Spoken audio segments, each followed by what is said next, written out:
Magandang araw na naman mga tropang gar. Simplihan lang natin gupit natin ngayon mga tropang gar. Barber's cut lang tayo mga tropang gar na walang kanto. Di kagaya ng old school dati may kanto. Ito walang kanto to. Pwede ito pang opisina mga tropang gar. Yan, yung tinuro ko kanina, yan ang baba natin ng number 2 clipper guide. Oh, shout out pala kay Edmar Diap Natigli. Shout out sa'yo tropang gar. At John De Buladako. Shout out din sa'yo tropang gar. Musta pala mga buhay-buhay dyan mga tropa. Palike na lang ha, pa-share na lang. Balik na tayo sa content mga tropa. Yan, ang tinuturo ko dyan, yan lang yung hagurin natin ng number 1 clipper guys.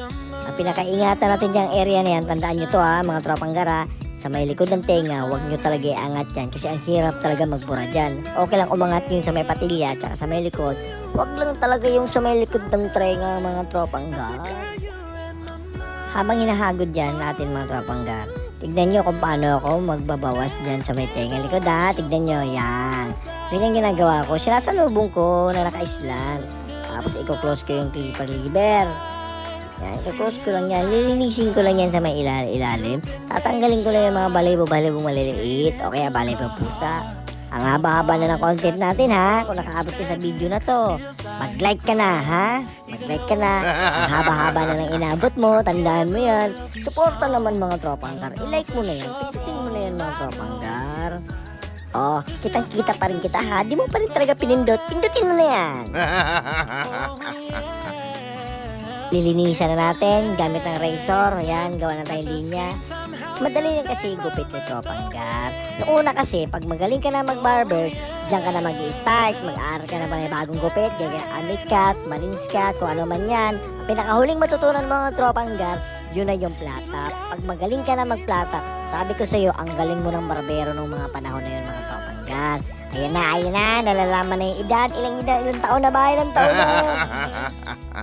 Linis na tayo sa may gilid. Tanggalan natin yung bolt. Gamit natin plangketa o finishing.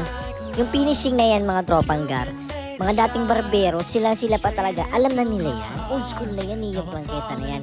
Ang hindi lang talaga alam ng mga barbero talaga dati. Ang alam lang dati din ng ganun style, yung point cutting. Yun yung sa may salon. Iilan lang talaga yung mga barbero nung araw talaga mga tropang gar na gumagamit ng point cutting. Kung paano magbabawa sa may taas. Kadalasan mo talaga nakikita dyan sa salon lang. Tsaka hindi pa ganyong kadetalye mag-point cutting yung mga salonista dati nung araw. Lalo-lalo yung mga barbero, hindi talaga gumagamit ng point cutting na ganyan tropang gar. Tayo lang yan syempre. Panibagong panahon na, pabata tayo ng pabata. Kahit yung edad hindi, pero tayo pabata ng pabata, aral ng pabata, diba? Bawiin na lang sa pag-aaral mga tropang gar, kahit hindi na sa edad. Oh, malapit na tayo matapos ha. Blow dry na tayo. Tapos yan, i-roller brush na natin pag natuyo na yung buhok. Ang ginagawa ko kasi, tinutuyo ko muna yung buhok mga tropang gar bago i-roller brush para mas maganda hagurin na. Baga, tuyong-tuyo na siya bago siya popormahin ng roller brush. Tapos yan, konting product, pomada, kung ano man, gel, kung ano man gusto mo, talagay mo na lang. Finish haircut na tayo mga tropang gar. Ito pala yung natapos natin gupit. O sa mga nakaabot hanggang dito ng video na to ha, maraming salamat sa iyo sa iyong suporta at nandito ka pa rin, nakaabot ka hanggang dulo ng ating video. Next video ulit, sana hindi kayo magsawa.